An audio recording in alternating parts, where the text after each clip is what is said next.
boss is actually filming this, so please laugh it up. All right. So, sales. That's a tough job, right? Can we agree that it takes a special breed to be a salesperson? Yes. Thank you. Daily rejection kind of reminds me of asking for sex from my ex-wife. There's a saying that nothing happens in business until somebody sells something. That's what they say. Nothing happens until somebody sells something.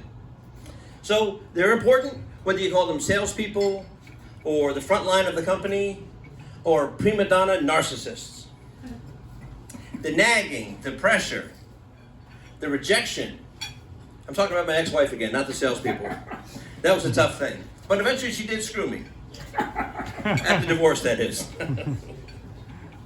But when my neighbor would buy his wife something new, like a new car or a new necklace or new furniture, my wife would nag and nag and nag until she got the same thing.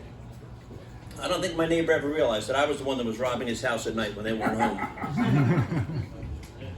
Eventually they moved. They said there was a lot of crime in the area.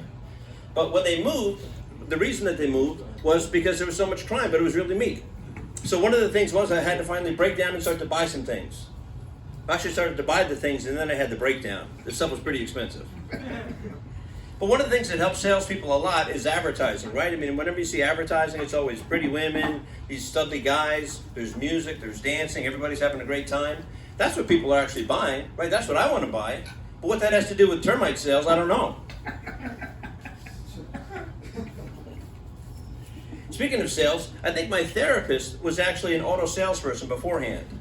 The gold chains, the slick back hair, the shirt unbuttoned down to here, she's got all the signs. And when I called up to get the free session, she said, yeah, let's take this baby out for a spin. But then when I hesitated, she paged the finance manager to close me.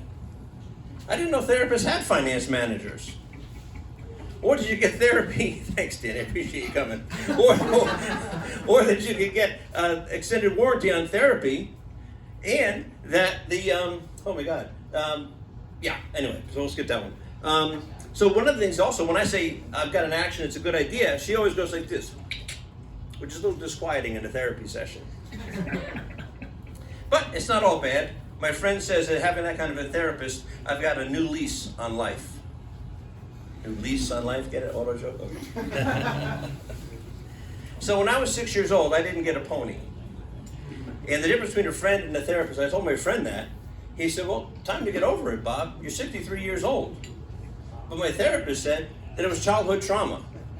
So I dumped my friend, and now the only person I talk to is my therapist. And she charges $200 an hour. I'm so glad I took that extended warranty.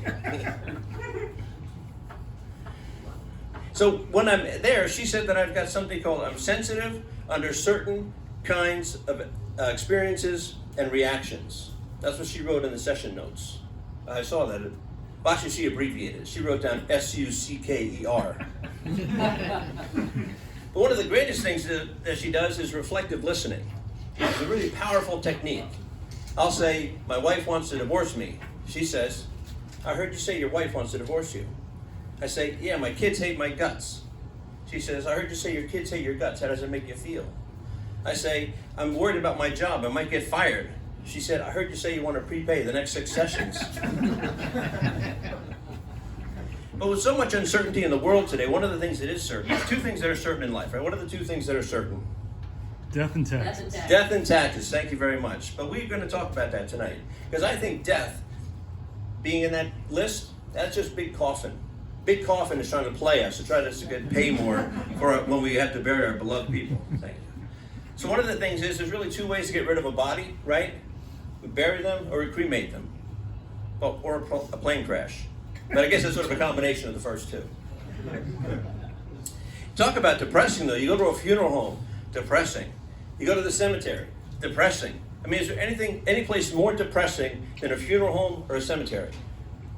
Other than DNC headquarters. I think it's time that we bring reduce, reuse, recycle to the funeral industry. Because right now you use a coffin once, right? And you throw it away. We bury it in the ground. I think we ought to use them over and over again. What if, just stay with me. What if we had coffins that had a trap door in the bottom? And then when the pastor says amen, you get to push a button. Mom's away! Thump. Should have got me that pony when I was 6, Mom. All right, thanks a lot. Bob Moran.